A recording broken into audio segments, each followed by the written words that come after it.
Assalamualaikum warahmatullahi wabarakatuh. Kami dari kelompok 5 ingin melanjutkan presentasi dari kelompok 4.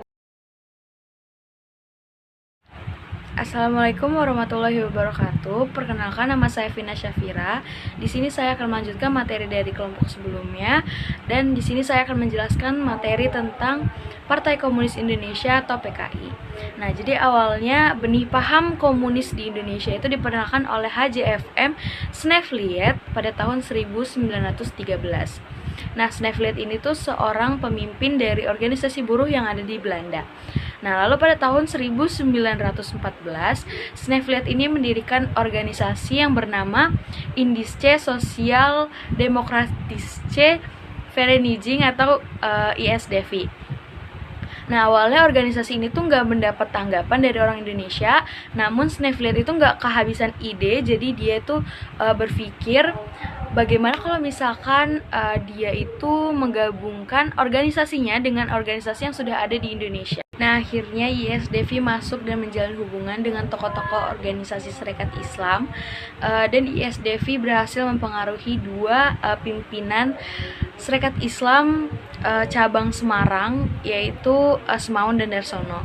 Jadi Semaun dan Darsono ini berdiri di dua organisasi, yaitu ISDV dan Serikat Islam. Nah, upaya Semaun dan Darsono ini untuk memperluas organisasi ISDV ini yaitu dengan melakukan propaganda dan sosialisasi terhadap buruh-buruh yang terjalin di dalam organisasi SI. Jadi kayak Semaun dan Darsono itu melakukan sosialisasi kepada buruh-buruh agar buruh-buruh ini tuh ikut ke ISDV juga. Sikap dan langkah yang diambil Semaun dan Darsono ini pun akhirnya melahirkan kekhawatiran dari anggota-anggota Serikat Islam, yang dimana juga Semaun dan Darsono ini menciptakan dua kubu besar yang ada di Serikat Islam, yaitu ada golongan Cakro Aminoto yang berhaluan Islam dan berpusat di Jogja atau disebut juga dengan SI Putih. Lalu ada golongan kedua, yaitu golongan Semaun yang berhaluan komunis dan berpusat di Semarang atau disebut juga dengan SI Merah. Nah, semakin berjalannya waktu, akhirnya golongan Cakro Aminoto ini tuh sadar bahwa Semaun dan Darsono tuh memiliki ambisi untuk mengambil alih Serikat Islam. Lalu dalam Kongres ke-6-nya SI itu mendapat usulan dari Agus Salim dan Abdul Muiz tentang kedisiplinan kepartaian, terutama larangan untuk merangkap keanggotaan kepartaian. Jadi di sini tuh anggota Semaun itu disuruh milih untuk ikut ke ISDV atau SI. Jadi mereka tuh harus disuruh milih dari salah satu dua organisasi ini. Lalu kebanyakan dari anggota ISDV ini memilih ikut untuk ke ISDV. Jadi disinilah awal mula SI itu terpecah belah. Lalu selanjutnya dijelaskan oleh Nelly. Assalamualaikum warahmatullahi wabarakatuh. Di sini saya akan melanjutkan presentasi yang telah disampaikan oleh Vina.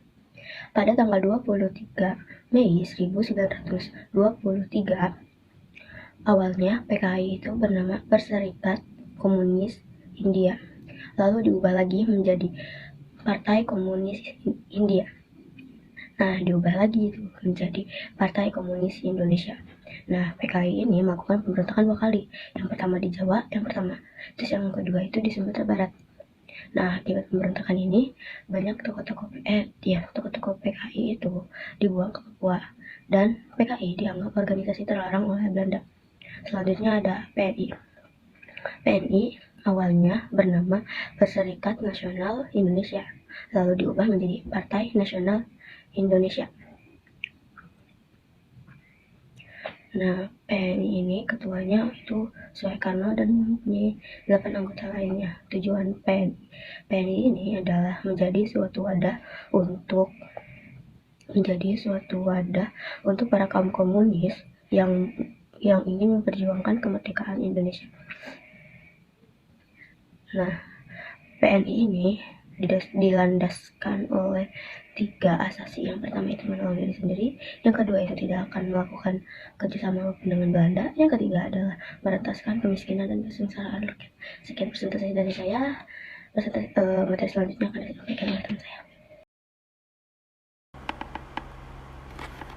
Oke, sekarang saya akan melakukan presentasi dari Nelly. Melalui 2 cara tersebut, PNI dalam waktu singkat menarik perhatian masyarakat.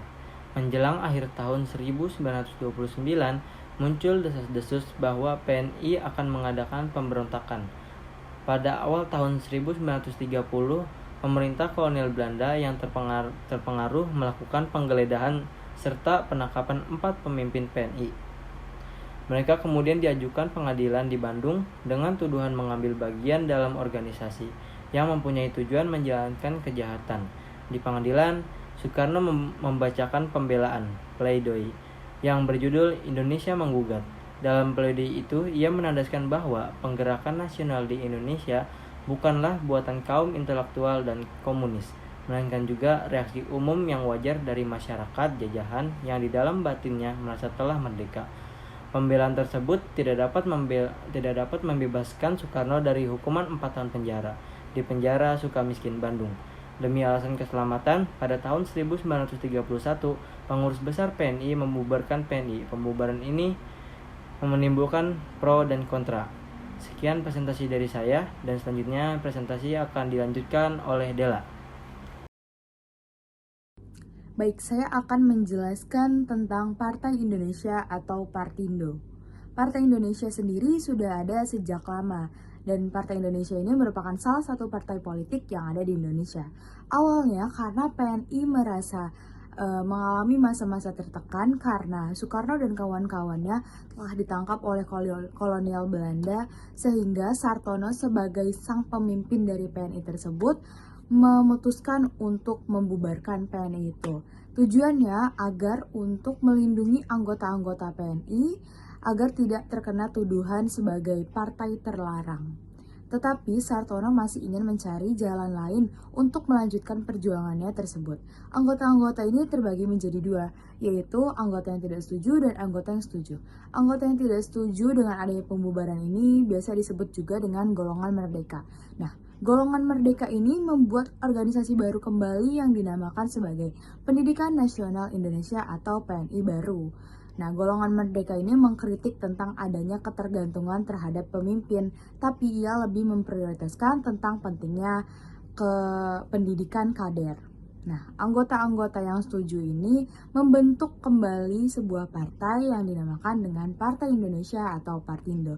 Partindo ini sudah ada sejak 30 April 1931. Tujuan adanya Partindo ini adalah untuk mencapai kemerdekaan suatu bangsa Indonesia. Nah, kemerdekaan ini bisa dicapai dengan cara semua komponen bangsa menjadi satu atau bersatu. Kemudian, Partindo ini bersifat non-kooperatif atau mereka memiliki prinsip untuk menentukan kebebasan mereka dan demokrasi tanpa adanya bantuan pihak Belanda.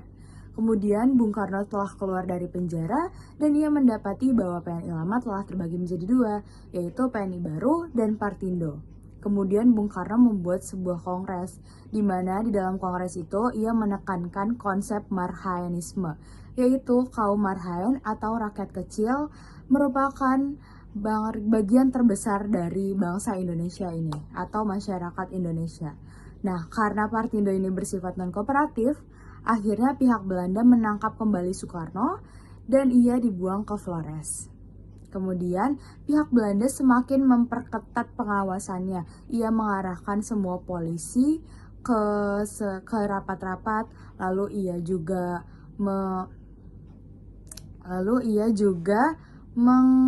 melarang adanya pegawai negeri untuk masuk ke dalam Partai Indonesia ini, dan ia juga melarang adanya kongres-kongres. Sehingga Partindo mengalami kemunduran dan ia bubar pada tahun 1936. Sekian penjelasan dari saya. Presentasi dari Dela. Organisasi PNI baru dibentuk pada 27 November 1931. Ini berdiri karena rasa tidak puas sebagian anggota PNI lama karena PNI lama dibubarkan.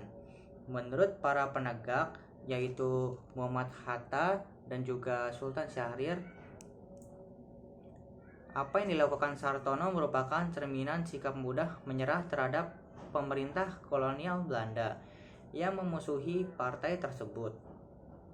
PNI baru berhaluan nasionalis dan demokrasi. Walaupun cita-cita dan haluan Partindo dan PNI baru itu sama, yaitu kemerdekaan dan non-koperasi. Strategi perjuangannya pun berbeda. Cara pikir yang matang, PNI baru gencar menyebarkan ide-ide perjuangannya. Media yang digunakan adalah surat kabar.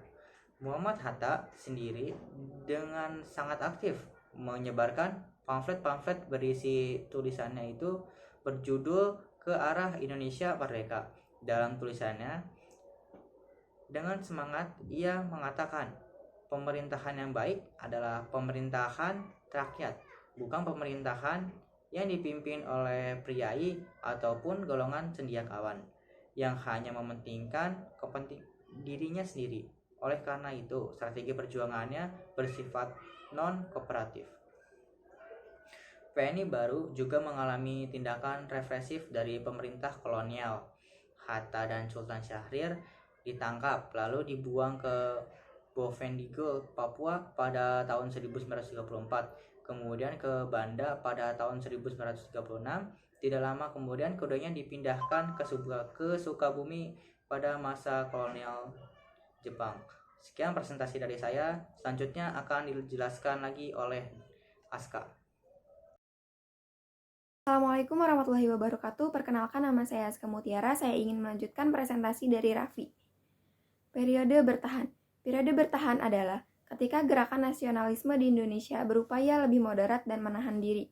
Sikap ini diambil agar organisasi tidak dibubarkan oleh Belanda dan tokoh-tokohnya tidak diasingkan oleh Belanda. Sejak pemerintahan Gubernur Jenderal Drievolk yang memerintah pada tahun 1921 sampai 1926, organisasi pergerakan dikendalikan dengan keras. Contohnya seperti ancaman pemecatan pegawai negeri. Pada masa Gubernur Jenderal De Jong pada tahun 1931 sampai tahun 1936, peraturan dibuat lebih keras lagi. Banyak organisasi pergerakan nasional mengambil sikap radikal terhadap pemerintah kolonial Belanda. Hal ini membuat pergerakan tidak leluasa untuk mewujudkan cita-cita, yaitu kemerdekaan Indonesia. Sekian presentasi dari saya. Wassalamualaikum warahmatullahi wabarakatuh. Sekian presentasi dari kami. Wassalamualaikum warahmatullahi wabarakatuh.